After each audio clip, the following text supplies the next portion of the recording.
Monsieur Darmanin est un petit ministre de l'Intérieur qui, au vu de son bilan pitoyable, je veux dire 137 000 demandes d'asile sur le territoire français, dont 2 tiers sont déboutés et ne sont pas expulsés. Vaste coup de filet mondial sur le dark web, réseau clandestin sur Internet. Près de 300 arrestations ont eu lieu en Europe, au Brésil ou encore aux États-Unis. On pourrait parler des migrants de l'Ocean Viking que l'on a accueillis et qui ont fugué dans la nature. Bref, ça c'est le bilan du ministre de l'Intérieur. L'extrême droite, aujourd'hui, à force d'être banalisée, elle peut arriver au pouvoir. Alors que la gauche, dans l'état où elle est, elle ne le peut pas, sur la ligne qu'elle conduit. Donc vous parlez... C'est pour ça que je pense que nous sommes dans une crise politique. Vous soupirez pas quand je parle d'un flic qui a été brûlé par un Black Bloc? Si, je soupire. Je soupire justement parce que vous utilisez une émotion légitime et un drame personnel. C'est typique de l'extrême droite. C'est typique de l'extrême droite, bien sûr. On est en train de parler d'assassins d'extrême gauche et vous me parlez d'extrême droite. Moi, écoutez, écoutez, excusez-moi, je vais partir, j'ai pas l'habitude. Mais... Il y avait des gens dans les cortèges. Certaines personnes sont venues dans les cortèges du 1er mai, non pas pour manifester, mais pour tuer des policiers. Quand on jette un cocktail Molotov sur un policier qui s'enflamme, je ne vois pas quel autre but on peut rechercher. Évidemment qu'ils veulent tuer des policiers, ils veulent faire mal, et s'ils peuvent les tuer, ils le font, évidemment. Votre discours est insupportable, en fait. Eh bien, s'il est insupportable... Mais restez, monsieur Vincent. C'est insupportable. On échange.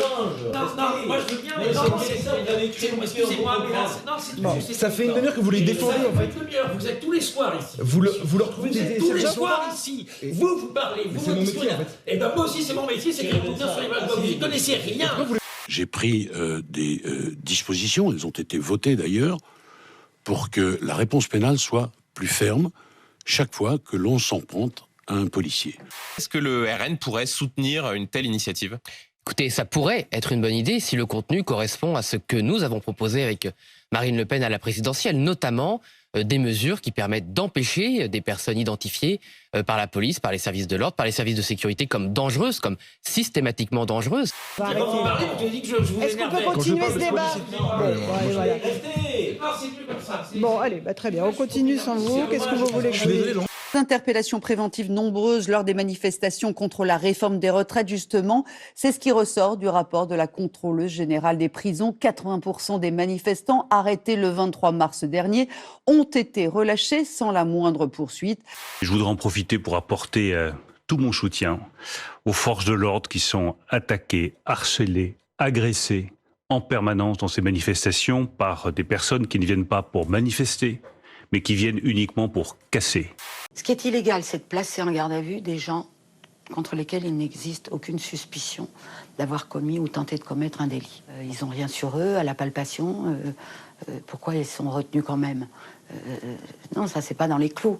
Elle outrepasse ses compétences, dit Gérald Darmanin. Vous êtes d'accord? Elle se mêle de ce qu'il ne la regarde pas, la contrôleuse générale des privations. Gérald Darmanin, ministre de l'Intérieur, donc je pense qu'il sait de quoi il parle. Il nous faut caractériser l'infraction, suffisamment la caractériser. Et quand elle l'est insuffisamment, il y a un classement sans suite, mais ça ne veut absolument pas dire que l'infraction n'a pas été commise. La justice est saisie systématiquement, c'est qu'on est dans une démocratie qui fonctionne. Et s'il y a des gens qui sont remis en liberté, c'est qu'on est dans une démocratie qui fonctionne. Encore une fois, j'invite chacune et chacun à la modération face à l'exceptionnelle violence à laquelle on a pu assister. L'Ukraine a-t-elle voulu assassiner Vladimir Poutine à l'aide de drones au-dessus du Kremlin la nuit dernière? C'est l'accusation portée par Moscou cet après-midi dans un communiqué. Nous n'avons pas attaqué Poutine. Poutine, on le laisse aux tribunaux. Ce n'est pas une surprise, une nouvelle fois, le Conseil constitutionnel a rejeté cette demande de référendum d'initiative partagée. Le Conseil constitutionnel juge que cela ne porte pas sur une réforme relative à la politique sociale. Et encore, j'avais 20 ans, je caressais le temps. Le RIP ne doit pas avoir pour objet l'abrogation d'une disposition législative promulguée depuis moins d'1 an. Et ça, c'est magnifique. Un référendum sert précisément à contrer une loi qui serait adoptée, mais contestée par le peuple. Les petits hommes gris ont tout prévu. Par ma faute, j'ai fait le vide autour de moi et j'ai gâché ma vie et mes jeunes années. Comment on disait en latin? Requiescat in pace. in pace. RIP.